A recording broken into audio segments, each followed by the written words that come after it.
All right, Crockett 36, trying to press on bottom of the 7th. Here it is. If you were looking it up on a URL, let's see if I can move this over. Anyways, you can see it right here. Okay, maybe you can't see it right there. Okay, so France, Anzac, he did his turn. He redid his turn according to Japan, Italy, and we could read some stuff here too. That's sometimes helpful to get that into your system, that you could actually read it and sort of understand it. We're going to open up the file though. We're going to go half screen on this. And I'll just give you some previews. There we go. Wait until this populates. It's not turn 1, it's turn 7. Play local. Play. And they're going to purchase Anzac. Italy is going to purchase 2 infantry and move. They take Bryansk from the Russians. Then they're going to move to Volgograd. Lots of stuff. All right, and we will do the history here. Make sure and confirm it's turn 8. Big turn. You're going to see a lot of stuff this turn.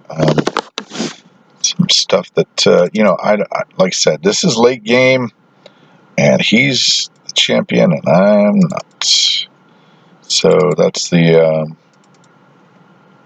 caveat. No limit commented. No. I made UK for dummies. UK for dummies. Buy a dummy.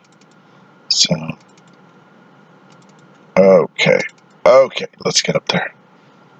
Okay, and going down on the right panel, 2 infantry purchased by the Italians, and they're going to move from Rostov to Bryansk, and they're going to zip back. No, is he going to leave it there? He is going to leave it there. Okay, so then non-com, Bulgaria to Yugoslavia, a bunch of movement to Yugoslavia. I think with the 92 fleet there, he's trying to figure something out. All right, big force there. What in the world is going on? I have no idea what's going on. Does he have spies telling him something? I do not know what that's about. I wouldn't suppose that would be. He makes $12 and he loses 12 to blockade. Nice. So he ends up with 12. So we would have had 24. Let me just take a look real quick. I'm trying to figure out why he moved to Yugoslavia. I mean, he is 1, 2, 3, 4, 5 turns away from Moscow. So it can't be Moscow. No way is that Moscow. Maybe a reactionary force in case he lands in northern Italy, and he'd rather face the grounders than the air. I don't know. I guess I'm going to have to ask him. I do have a little back channel with him, a private message board. Yeah, I don't know. And the airplanes too. That's odd. Okay. He does have 3, 4 more. Yeah, I can't explain that. Turn 7, turn 8, 7 move. Okay, so he's gonna. He does not mind. He's done it before. He does not try to mind sniping. Tank for plane. So puts a bunch of people, stacks. Okay, that comes out even. So that's awesome to kill those Japanese tanks. And then he resupplies with 5 subs and 1 cruiser. He resupplies Caroline Fleet 33. Transport picks up some guys and goes to Caroline. A fleet is a fleet but it absolutely does need transport with it to have any say so. He makes $18, not too bad. And then he is going to resupply Northwest Persia. Okay, that's and he's going to hold some guys, I guess. Is that true? Yeah, he moved toward Egypt, moving toward Northwest Persia. Okay, that's it for the bottom of round 7. Croc 36 out. I got a minute. I got a minute more. Just want to take a look. So you've got 1 transport there. That's another transport, but I can't quite see how many. 4. There's 4 American transports there, loaded, I think, mostly with Brits and French.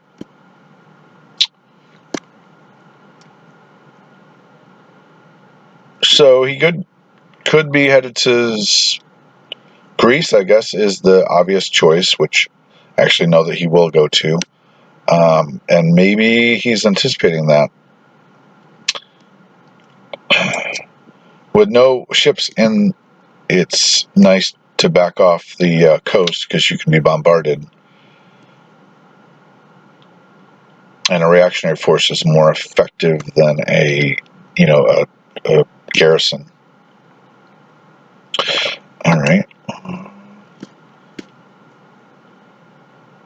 I am nervous about London. I can't help but be nervous with that kind of force in London.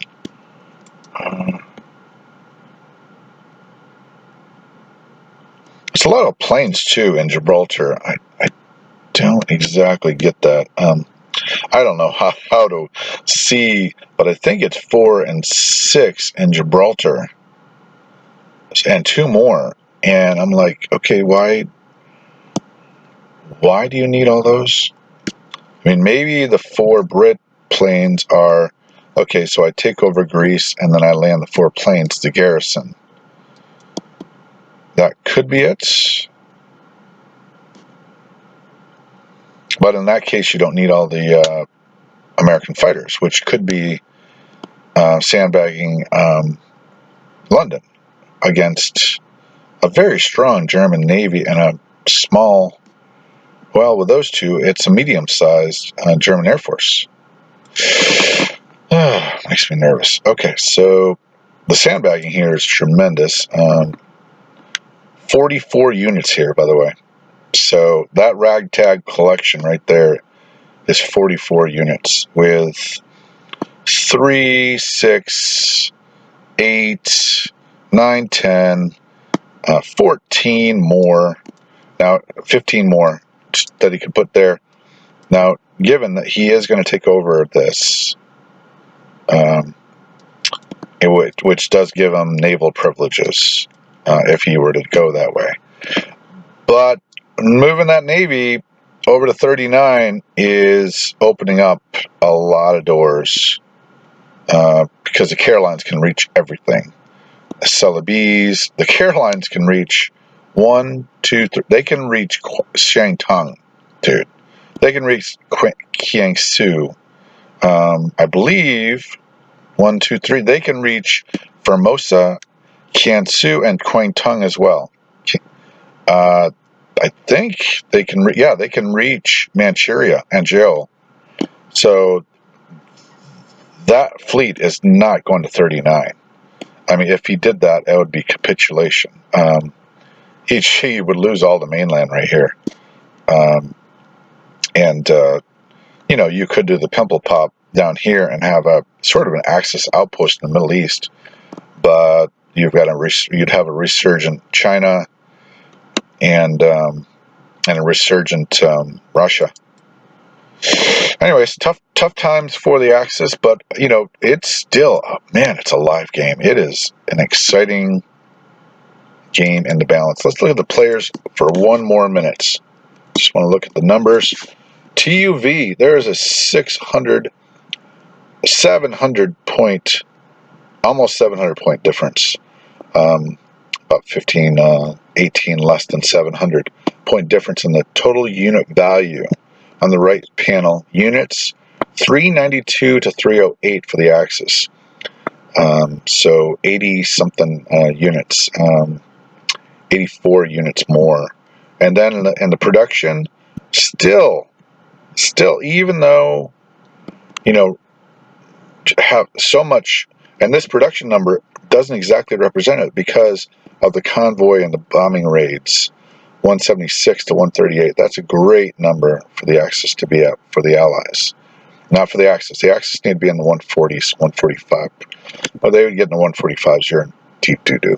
They're close, but I mean, this is, if I said this turn 6 was the high water mark, this is the high water mark for sure. Okay, that's Crack 36. I got to go to work. Ouch.